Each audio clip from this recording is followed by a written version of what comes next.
Welcome to the Government News Brief for Wednesday, April 6, 2016. In the news, credit reporting bill benefits businesses, women's groups in regions 1 and 8 gets millions in grant from government, and a health fair highlights the dangers of diabetes. The details of these and other stories when the news brief continues. Stay tuned. Thank you for staying with us. I am Azim Khan and this is the Government News Brief. Guyanese businesses already benefiting from the credit reporting bill. Here is how in this report. In January of 2016, the government passed amendments in Parliament to the Credit Reporting Act. These adjustments to the Act were deemed in many quarters to be of minor importance. In fact, it is quite the opposite. These changes, in my opinion, were both very bold and innovative. Expect them to have a transformative impact on the financial landscape of lending and benefits small business borrowers significantly. Despite the negative criticism from the parliamentary opposition when the Credit Reporting Amendment Bill of 2015 was passed, businesses are reportedly benefiting. The Credit Reporting Act deals with the licensing of credit bureaus to operate in Guyana and makes provision for sharing and utilizing credit information to strengthen the system through which individuals and businesses in Guyana can access credit. IPED and its beneficiaries have already started to reap the benefits of the Credit Bureau as a result of these changes. According to the Minister of Business, Dominic Gaskin, supporting the Credit Reporting Amendment Bill 2015. Our 2.4% coverage is not enough to score even a single point on the Doing Business Index. So we get 0 points for access to credit. Unfortunately, the Doing Business Index has become one of the key indicators for potential investors. And whether we like it or not, it is of critical importance that we improve our ranking on that index. Having a functioning credit bureau operating in Guyana will allow for better risk assessment and provide a sound basis for decision-making on providing credit to businesses. And to that extent, it will go a long way towards addressing the issue of access to credit in Guyana. In the World Bank Doing Business Index, Guyana is ranked 167th out of 189 countries surveyed for access to credit. Finance Minister Jordan says the amendments to the bill ensure that the Guyanese market will benefit from credit bureaus' operation.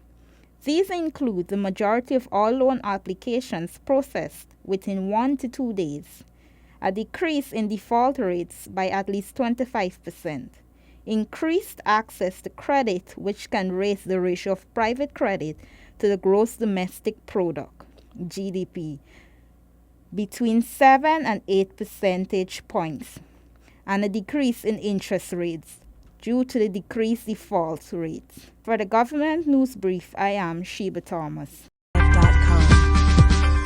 The Enmore Polyclinic emphasizes the severity of diabetes through its grand World Health Day fair. More in this story. The fair has been held consecutively for the past 6 years. This year, the focus is on diabetes and its consequences. This was portrayed in public education materials, drama, and presentations from organizations and various individuals. Mom, I think you should be judged when anymore. Well, you see, that thing over there. Hello, sir. Hello. Just speak up. Well, he was the influence in your son. Say bad things to me. Because I don't say bad things to you, but he's a diabetic. Serious? Mom, even if this is true, you should not behave like that.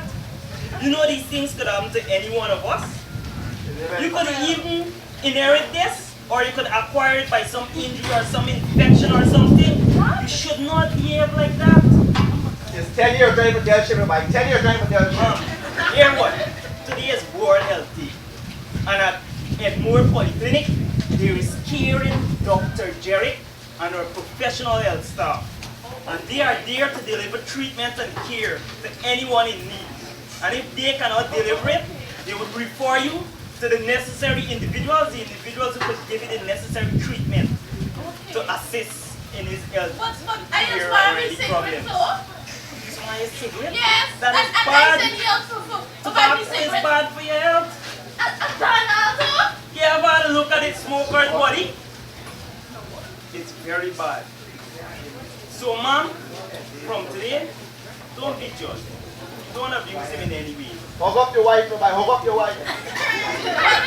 You see, Smith, he's a bad influence. He just drink and smoke and I found out now. And you done all. The guy that drink fight you still owe me. I come out. The fair saw a large turnout of students. They were given the opportunity to participate in games and other activities. Look at all the different body parts.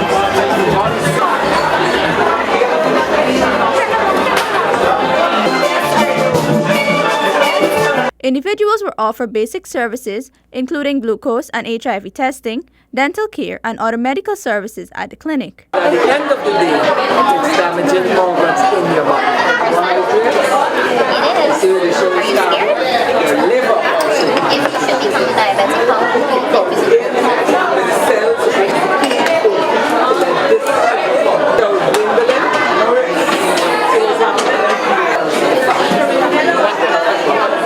The fair has been a tradition of the clinic to mark the importance of World Health Day, April 7th. World Health Day is observed annually. The World Health Organization chose the date at its first World Health Assembly in 1948 to mark the establishment of the WHO. It is an opportunity for the organization to attract global attention to a subject of major health importance each year. World Health Day 2016 will be observed tomorrow under the theme Beat Diabetes. For this government news brief, Shivani Ramprasad reporting. Legacy projects are planned to celebrate 50 years of Guyanese artists. More in this report. For the commemoration of Guyana's 50th anniversary of independence, the National Commemorative Committee plans to execute 2 legacy projects to recognize the artists who have lived and worked in Guyana. We will try to identify the homes, the living places of these artists, and establish a marker.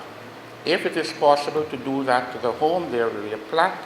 If it's not possible, just on the spot where they once lived will be a marker recognizing the fact that this person lived here one time.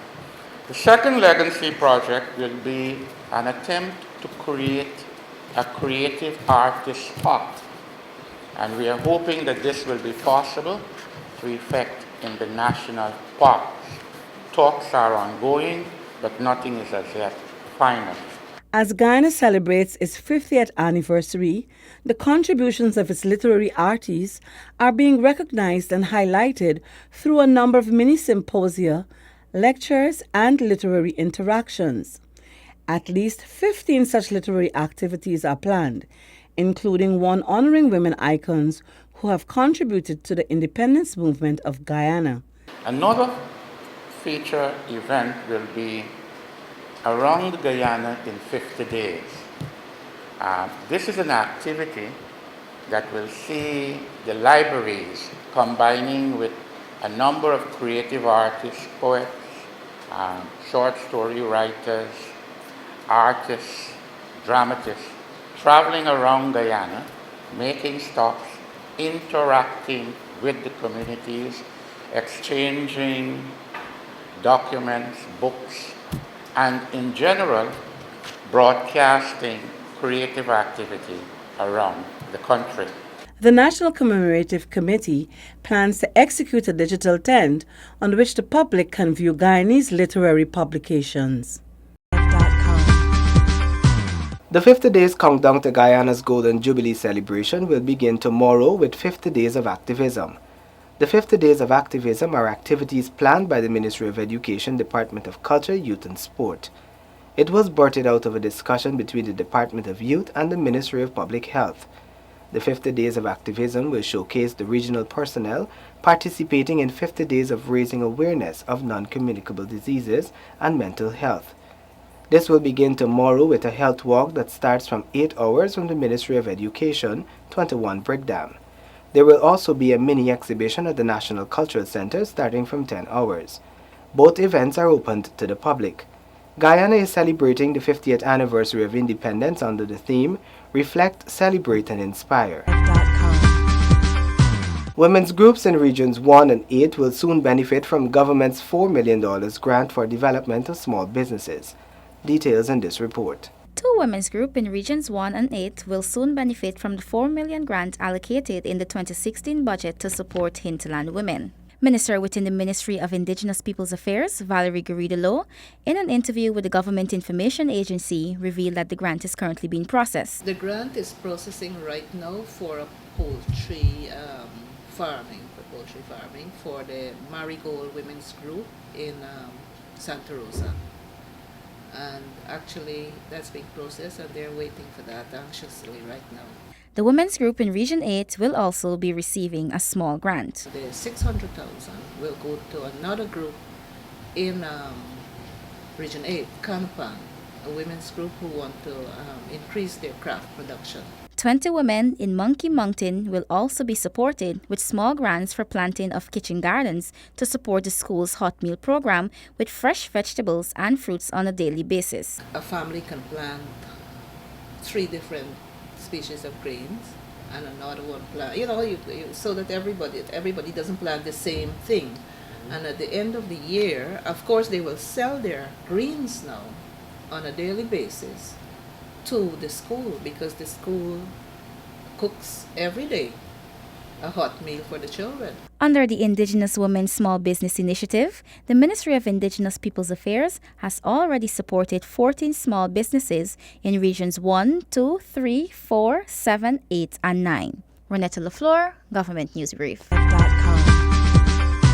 Here is an update on what is being done to address the issues affecting Masakanari and Parabara villages following a meeting with President Granger. The Tushaus of Masakanari and Parabara villages met with the President on March 14 to discuss the construction of a road, delivery of healthcare supplies, installation of ICT connections and hubs, and support for agriculture. Advisor to the Minister of Indigenous Peoples Affairs, Marvin Williams, who was instrumental in setting up the meeting with the President, says contact was made with the Tushaus after they returned home.